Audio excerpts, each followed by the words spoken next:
Una sirvienta fue humillada públicamente por cometer un error mínimo, solo porque no tenía título ni poder. Amelia, la prometida del príncipe, mostró su verdadera cara frente a todo el palacio: arrogancia, desprecio y cero compasión.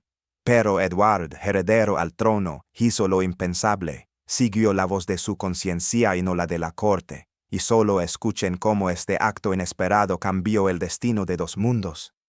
Y por qué, al final, fue la verdad la que ganó.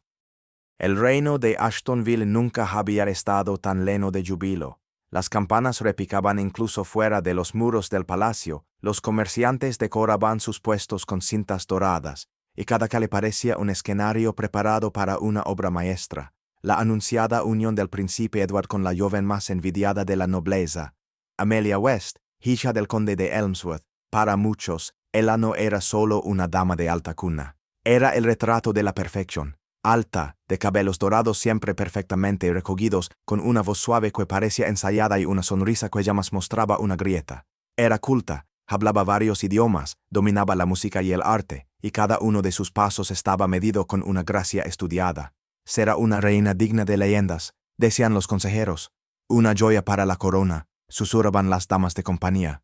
El futuro de Ashtonville está asegurado, repetían los ancianos en las plazas, pero entre todas esas voces, había una que no hablaba: Edward, siempre erguido, siempre sonriente, educado, encantador, y completamente silencioso, porque dentro del príncipe algo no encajaba. Desde pequeño, Edward había aprendido a leer rostros, no palabras, y el rostro de Amelia era bello sí, pero frío, como mármol talado. Sus ojos no brillaban con emoción, sino con cálculo. Y cada vez que hablaba con los criados, con los cocineros, con los jardineros, lo hacía como si dirigiera una carta a la pared. No había alma, solo juicio, pero Edward nunca lo dijo en voz alta. Era el deber, era lo correcto, era el destino. Hasta que luego esa noche, el gran salón estaba colmado, más de 300 invitados, músicos en los balcones, un banquete digno de reyes y dioses. Edward, de pie junto a Amelia, saludaba a cada noble como se esperaba de él.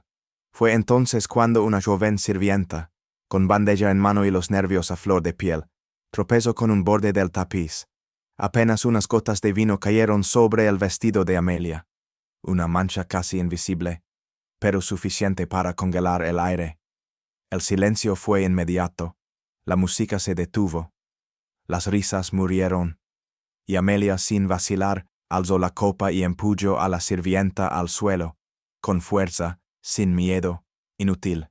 Escupió con voz helada: ¿Quién te dio permiso para respirar el mismo aire que nosotros? La copa cayó junto con la joven. El cristal se hizo trizas contra el mármol, y uno de los fragmentos cortó su brazo. Una línea roja se dibujó en la piel, pero la sirvienta, que más tarde sabrían que se llamaba Hayley, ni siquiera gritó, solo apretó los dientes, humillada, con los ojos fijos en el suelo. Nadie se movió. Nadie habló, excepto Edward. O mejor dicho, algo dentro de él gritó en silencio. No fue vergüenza lo que sintió por Hayley. Fue vergüenza por Amelia. Por primera vez en su vida, no pudo fingir. La perfección que todos adoraban se rompió ante sus ojos. Como aquella copa en el suelo, la imagen de Amelia estaló en su mente, dejando solo fragmentos de dudas, decepción, y algo más profundo. Un choque, crudo, visceral y definitivo.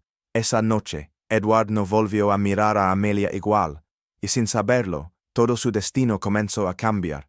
Tras aquel banquete, el nombre de Hayley desapareció de los labios de todos, como si jamás hubiese estado allí. En la cocina ya no se escuchaba su voz ni su risa nerviosa. Su ausencia nos sorprendió a muchos. Algunos supusieron que fue expulsada. Otros simplemente no preguntaron. En palacio, los errores de los invisibles solían terminar en silencio. Pero Edward no olvidó. Día tras día, su mente regresaba a aquel instante. A la mirada herida de Hayley, al silencio de los presentes, y a la frialdad con la que Amelia continuó comiendo, como si nada hubiese ocurrido. Fue entonces cuando decidió buscarla. No ordenó a los guardias, ni pidió ayuda a sus asistentes. No quería ruido, solo verdad. Tras varios días la encontró en las caballerizas, escondida entre paja, con una manta delgada sobre los hombros y el brazo cuidadosamente vendado. Había sangre seca en el borde de la venda, y en sus ojos no había súplica, sino rabia contenida. No vine por lástima, dijo Edward suavemente, deteniéndose a una distancia prudente. Vine porque fue injusto, porque nadie merece ser tratado así.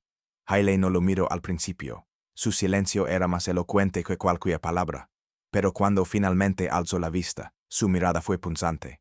No me hable como si le importara. Usted es uno de ellos. Aquellas palabras, dichas con voz temblorosa pero firme, le dolieron más que un grito, pero Edward no retrocedió. Algo dentro de él entendía que tenía razón, y eso lo impulsó a volver al día siguiente, y al siguiente, y al siguiente, pero no al salón del trono, ni al jardín central del palacio, no, la llevaba a un rincón olvidado del castillo, un pequeño jardín descuidado, donde las enredaderas crecían libres y las fuentes ya no cantaban. Allí, entre la maleza y los recuerdos perdidos de una gloria que ya no importaba, comenzaron a hablar. Hailey le contaba cosas que nadie antes se atrevía a compartir con él, de cómo en invierno los sirvientes dormían con los pies fríos, de cómo muchos comían lo que sobraba, si es que sobraba, de cómo para sobrevivir había que aprender a no sonar demasiado. Edward escuchaba, sin interrumpir. Y con cada palabra, una chispa de ira comenzaba a encenderse dentro de él. No hacia ella, sino hacia todo aquello que hasta entonces había aceptado como normal, como no lo había visto antes, como había permitido que su mundo se construyera sobre el silencio de tantos. Un día, mientras el cielo se teñía de gris y las joyas bailaban con el viento, Hailey rompió en llanto, no con drama, sino con una honestidad que solo conoce quien ha llevado peso demasiado tiempo. Siempre quise ser algo más, susurró. Pero nací sin nombre, sin escudo, sin derechos, solo con mis manos. Y el miedo de perderlas si cometía un error. Edward no dudó, se acercó y por primera vez tomó su mano. Yo también nací prisionero, Hailey, dijo con voz apagada. Solo que mi jaula tiene paredes doradas. Se miraron, no como príncipe y sirvienta, sino como dos almas que, desde mundos distintos, habían reconocido la misma soledad, y en ese instante, algo invisible pero irrompible nació entre ellos. No era un amor, era algo más puro, más raro.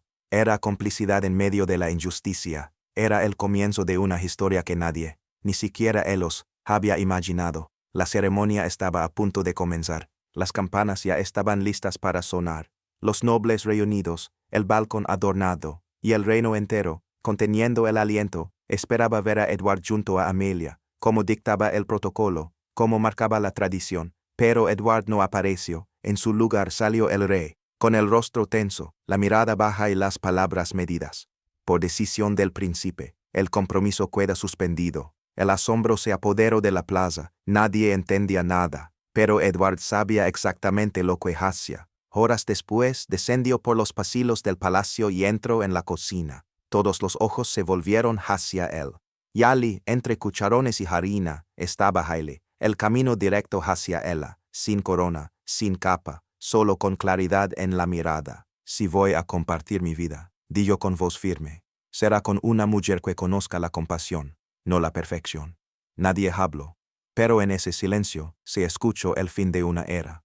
Los rumores sobre Amelia no tardaron, su trato con los sirvientes, su frialdad, todo salió a la luz, su imagen perfecta se agrietó, su familia perdió poder. Mientras tanto, Hailey, sin buscarlo, se convirtió en símbolo, no de escándalo sino de esperanza, de justicia, de verdad. Meses después, Edward y Hailey regresaron, y esta vez ella no era una sirvienta, era la prometida del futuro rey. El pueblo, que antes celebraba apariencias, ahora celebraba el valor de lo auténtico, y así legó la satisfacción, no por venganza, sino porque, al fin, el corazón pudo hablar más fuerte que las apariencias, porque el amor verdadero no sigue las reglas, elige lo que es real.